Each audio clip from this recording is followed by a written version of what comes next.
My name is Michelle, and I'm a survivor of childhood sexual abuse. I was born in Mexico. My dad is from California, from the Bay Area, and my mom lived in Mexico. He and my mom met. They got married, had me. My mom was already established. She was an administrator at a school, and she was like the breadwinner, so she had bought her house, her car. She had her career. She was doing really well. So then he was basically a stay-at-home dad. I don't know how long my mom had maternity off, but she had me and basically went back to work.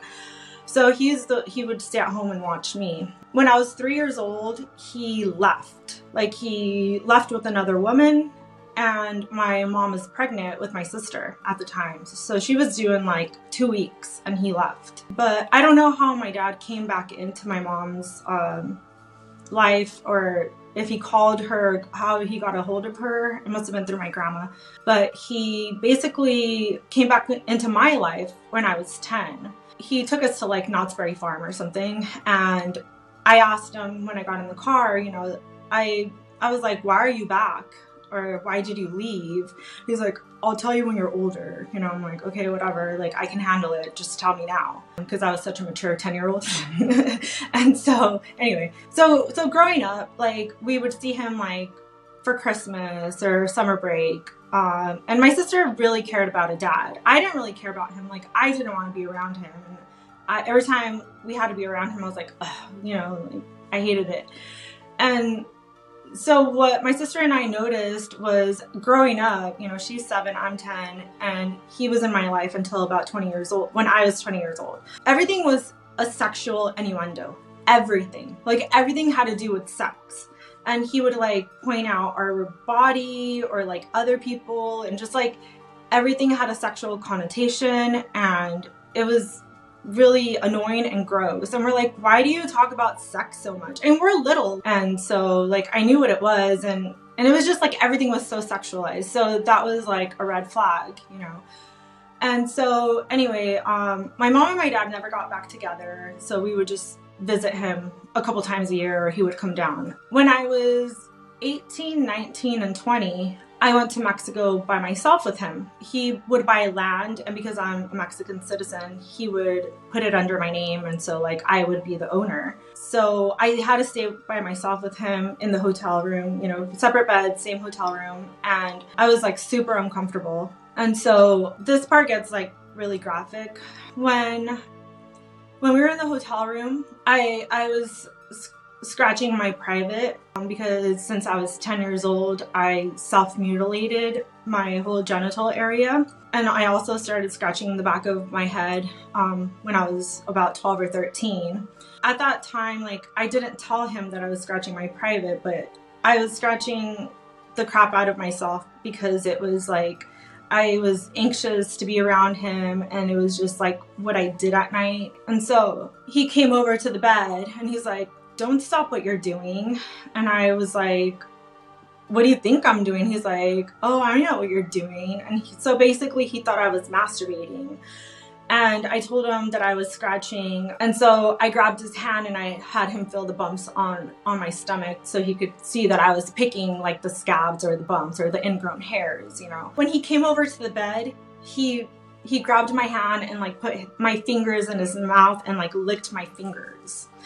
And I was so mortified. I was like, what the hell? He thinks I'm masturbating, and now he's licking my fingers. What the hell? And I just pushed him away, and I was like, what are you doing? And so things like that kind of happened when I was 18, 19, and 20 and went to the hotel rooms and, stayed overnight in Mexico for a week, signing over the land and stuff. I was just like, what the hell? That's so gross. And so another time I was sick, so I was laying on the bed. He's like, do you want a foot massage? And I was like, okay, sure. Who doesn't want a foot massage, But he started massaging up my legs, and then he started sucking my toes. And I kicked his face, and I was like, what are you doing? And he's like, oh, I just thought you would like that. And I was like, what the hell? That's so disgusting. What the hell? No, ew.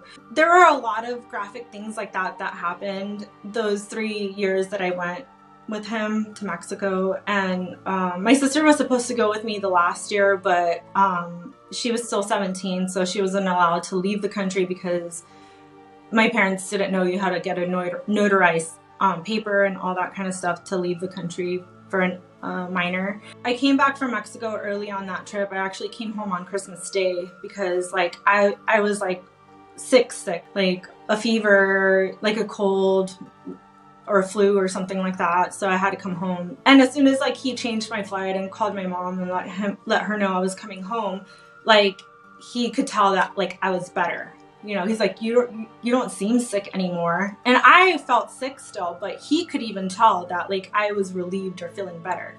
So anyway, I came home, and that was in December. So then in February, he came to visit me in Southern California from the Bay Area. He was like, oh, I need to talk to you. And so at that time I was home alone, and we lived by the mountains. So he's like, let's drive up to the snow and see the snow. So I was like, okay. So I got in the car with him, and he had a paper with a list, and he was like, okay, well, I'm going to start chronologically. And I was like, okay. Like I had no idea where this was going. He's like, well, when you were a baby and your mom was at work, I would take care of you.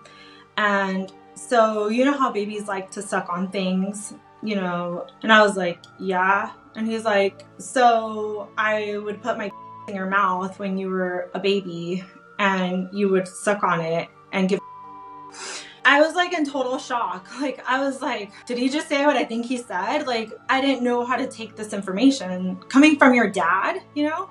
Like what the hell? And so he continued. He's like, yeah. And so then when you were 3 years old, 3 years old, you would take a shower with me, and you would in the shower. When I would, you thought it was pee. Do you remember that? And he was like making a joke. And I was like, no, because it was like an event, you know, like a thing when he would go. I was again in complete shock. Like, what the hell are you telling me? So he also said, oh, remember that cassette tape I made you? Because he played the guitar and instruments, and he made a cassette tape with his own songs. He's like, that song Taboo, that's about you. Do you remember that song? And I remember him giving me the tape, and I like played like 3 seconds of it, and then I was like, oh, like I don't want to listen to it. Like it just grossed me out, like listening to his music. So he kept going down the list.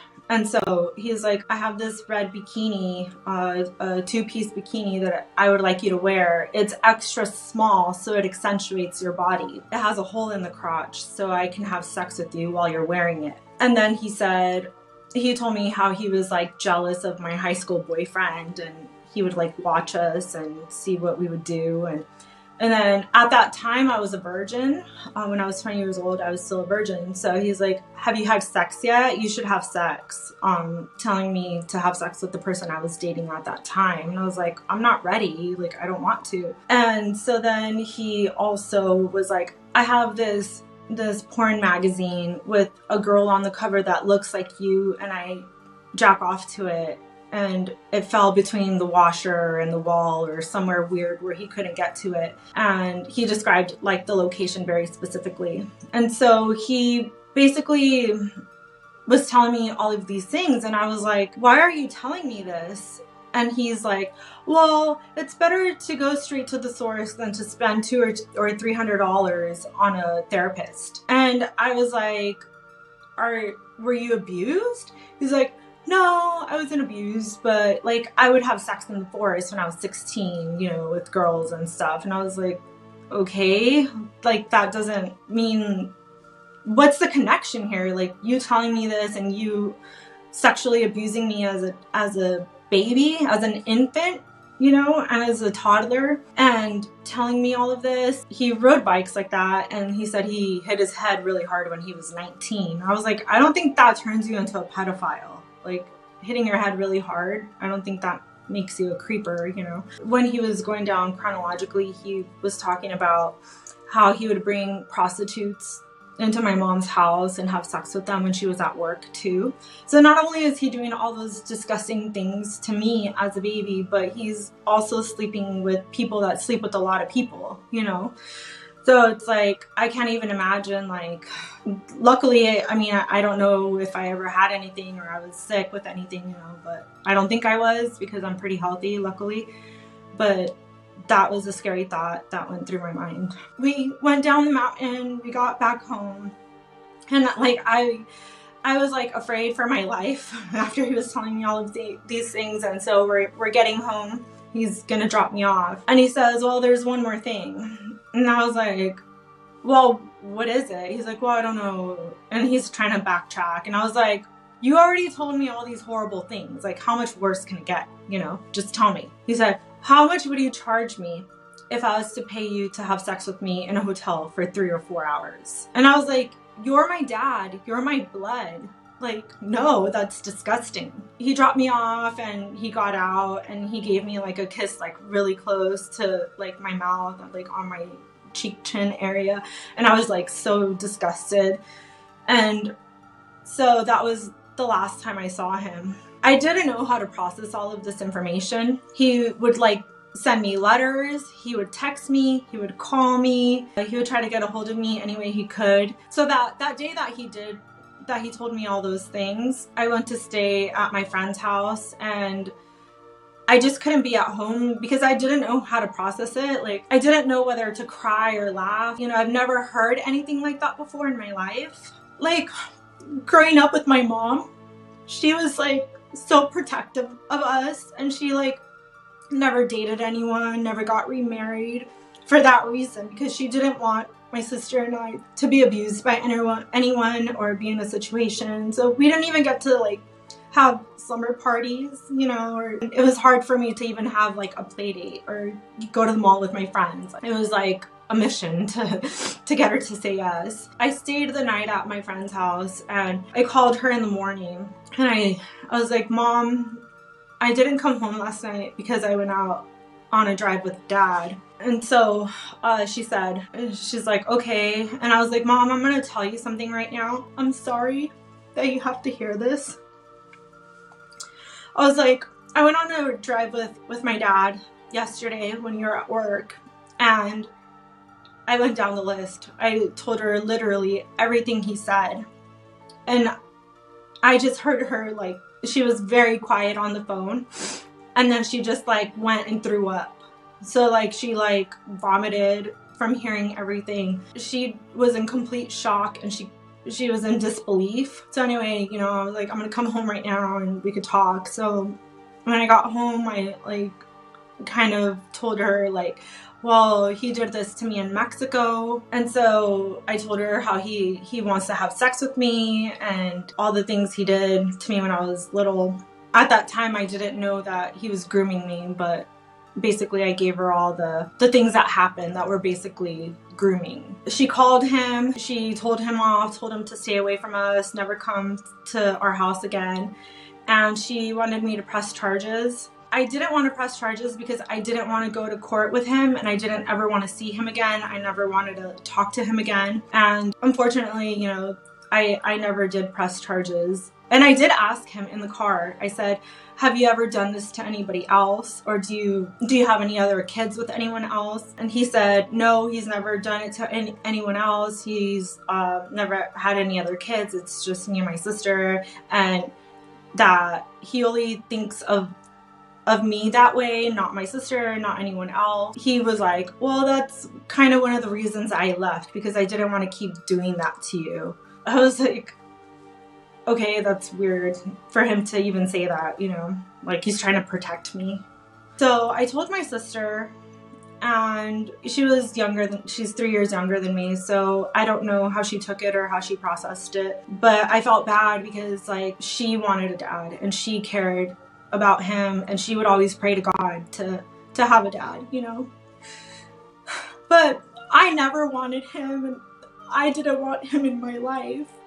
And I was so upset every time we had to go with him. So when I was 13, when I started scratching the back of my head, it was the time that we had to go with him because my mom had breast cysts and she had to get them surgically removed. So she's like, you guys have to go with your dad for a week while I get surgery and recover. And I was like, why can't we go with someone else? Like, I don't want to go with him. So we basically had to go with him, you know. So I think that's when the scratching on the back of my head started. Like one important like realization that came out of this, of him telling me all of these things, is that I put the pieces of the puzzle together. I was like, okay, I never understood why I mutilated my genital area and scratched the crap out of it until I would bleed. I was like, it started when he came back into my life. And then I was trying to piece, like, why do I scratch the back of my head? It also is when I had to stay with him. Well, my mom, it's not like she forced me, but you know, you have to do what your parents say. And so that was like super important to me, to like have answers of, okay, now I know why my body was screaming out for help and trying to tell me something, and I never understood why, and now I know, you know, because he told me all of this horrible information. I'm 39 now, and I have been on my healing journey since I was 20, and I haven't seen him. Another important thing that I want to say is that when I got married and had kids, that was another time that it popped into my awareness of everything he did, because now, you know, I'm breastfeeding my daughter and my son. So I went to therapy while I was pregnant, you know, because all this stuff was bubbling up. And so I would like breastfeed them, and I would imagine him doing those things to them. And that's when it hit me of the shock of that information, because up until then, like, I was kind of numb about it. If I would think about it, it was like just very numb. Like I had no feelings about it. So now that I have kids and I'm imagining him doing that to them, like my mind can't even fathom it. Like I would be crying while I'm breastfeeding, or like taking care of them, wiping, you know, changing their diaper, wiping them. So that was hard, you know, because now I'm a parent, and to imagine a parent doing that to a child, that's just like it's unbelievable. I don't know how people can do that. There was another incident that happened. For some reason, and now we know why, I was depressed all of my life. So the first time I tried to commit suicide, I was 8 years old. And then I tried a bunch of times in junior high. And then when I was 16, my mom 5150'd me. So she called my dad, and he called me while I was in the facility, and he was making fun of me. And so I was like so pissed off at my mom for telling him. Into my early 30s, I was still pretty depressed, working on my self-worth and loving myself. This is like a common theme with people who have been abused in any form. And so what I want to tell people is that, like, you're not broken, you're worthy, and you are loved. And the number one thing that I want to teach my kids is to love themselves and to know that they are worthy, because I don't want them to suffer from depression the way I did because of my circumstances. But if I could give advice to any other people that have been abused in any form, is to love yourself, to at least try to love yourself or learn to love yourself. Know that you're worthy no matter what. You don't have to prove yourself. You don't have to have a fancy job or be a homeowner or whatever, or be successful to be worthy. Like, you are worthy just because you are alive. Unfortunately, my brother-in-law, my husband's brother, he committed suicide about a year ago. And it turned out that in their family, he and his sibling were abused, and as well as like their cousins by their grandpa. And so it's like, you know, that could have been me a long time ago. And he was in his early 40s. He has 2 little girls and a wife. And luckily they have a good support system at home, and they're all going to therapy and dealing with it. But yeah, that was really hard, because you can still live a good life and overcome it. The relationship with my sister was always kind of hard, because I was like the one that was a mediator between her and my mom. So I would like just listen the first time, or at least before the third time, like do what we had to do, clean or do homework or whatever. But my sister, she was the rebel, and she would always fight with my mom, and she would always fight with me. Our relationship was kind of like we would butt heads a lot. So my mom, she ended up getting cancer. She got her thyroid removed because she had thyroid cancer. Then she got a double mastectomy because she had breast cancer. And then in 2020, she got pancreatic cancer and she passed away. So I think that she got cancer because she felt so guilty because of my dad. But since my mom passed away, my sister and I have a good relationship. We've apologized to each other about everything, and we're there for one another. She's doing really well and I'm doing really well, and we have a really great relationship, like never before. Because my mom, that was like my mom's dying wish, was for us to get along and be there for each other, because all we have is each other now. And she doesn't talk to my dad anymore. She did at first a little, but through the years, like, she decided not to have a relationship with him. So when I was 23 years old, I called my grandma and I decided to tell her, my dad's mom. The reason I didn't want to tell her was because I didn't think she would believe me. And so when I told her literally everything, just the way I told my mom, just the way he told me. And she believed me, which was a relief. And she confronted him, and he didn't deny it. He said, yeah, I did that. And I don't know what their relationship was like because I wasn't around her when they were around each other. And I also told my uncle, his brother, and I don't know what their relationship is like either, because when I was around my uncle, my dad was never there either. So my uncle felt really bad, and he apologized. He at least tries to be there for my sister and me. But yeah, so his mom and his brother knew, or they know. His mom and brother know.